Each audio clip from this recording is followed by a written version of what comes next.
Do you ever get so nervous you just want to crap your pants? So nervous because of taking a new step in your life that you'll do anything to avoid feeling the nervousness, including sabotaging yourself, making excuses, bowing out. In this video, I'm going to be talking about 3 things that we can do so that we can prevent ourselves from sabotaging our next really big step. Welcome back to my YouTube channel. My name is Adam. I help people transform their fear and trauma into love and freedom, and I help them transform their confusion into clarity. So I just recently did a premiere for a show that I started. It was live on Facebook, and that's a big deal for me. And I have historically always been terrified of speaking because as a kid, my voice wasn't really there for me. Can anyone relate to this? I was very shy, very introverted, and I had trouble just with language in general. Like when I was a little kid and I'd fall down and I'd hurt myself and someone would ask me what was wrong, I literally couldn't speak. Like no words would come to me. I just get so overcome with emotion. I just like kind of turned beet red, and I just needed time and space before I could even articulate anything. And for much of my life, I've, spent time in social circles just frozen, like never knowing what to say. And I developed a lot of judgments around this. I began to think it was because I was stupid, and I've come to understand more. It's really because I'm extremely empathic and psychic. It's actually from a good place. But I'm so sensitive to the energy around me and to the people around me and to the environment around me that I will almost lock up because I become overcome with everything. It's like too much sensory information. My brain just sort of shuts down, and then I can't formulate anything into words. So when it comes to speaking anywhere, especially in public, it's painful. Like it's like way better now because I've spent so many years working on it, but I have an extreme resistance to it that I'm constantly working through. But one of the things that I've realized, there's a book called The Values Factor by John DeMartini, and he talks about this. Our biggest voids often are our greatest gifts. Like our biggest challenges, our biggest resistances are usually where we can find what we're really meant or called to do. Not always, but generally. Like the thing that you're the most scared of is also the thing that's going to set you free, and potentially the thing you could be the best at. For me, it's always been speaking. And I've had, when you can't really speak very well, or you have a hard time coming up with things to say because you're just too shy or sensitive, it can be very isolating because the way we communicate and connect is through language. So if you have a hard time speaking, as I have, it's led me to feel very alone for most of my life, which creates an even bigger block.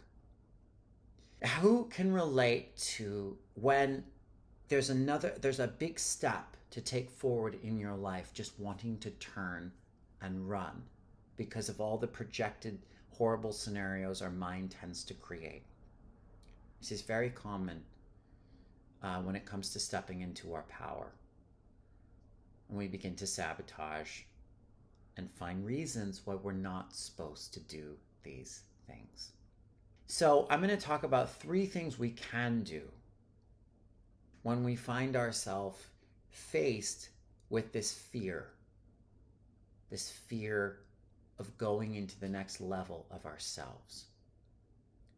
One is learning to embrace tension. For people who are very sensitive like myself, tension is almost unbearable.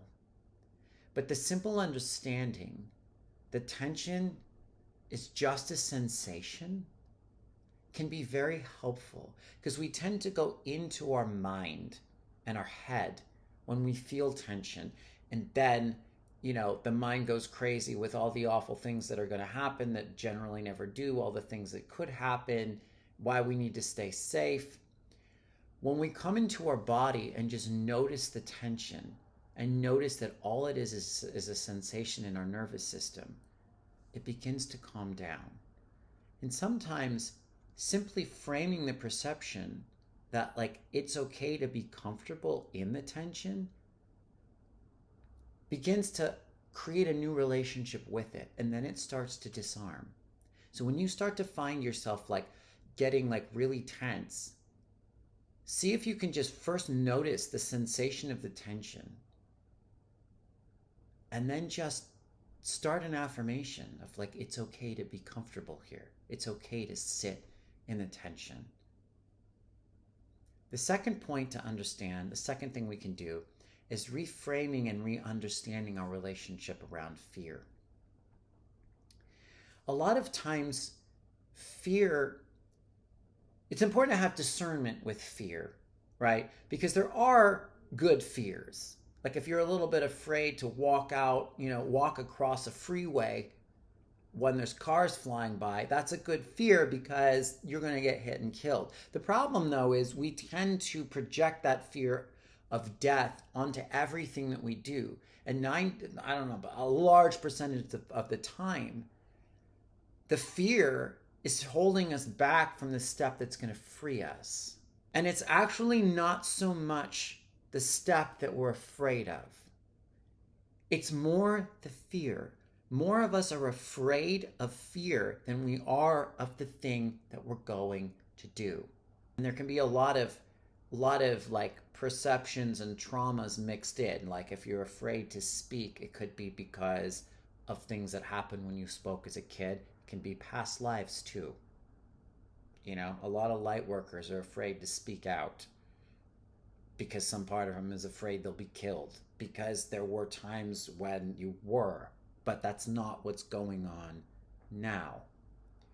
So realizing we're afraid of fear more than we are of what we're doing,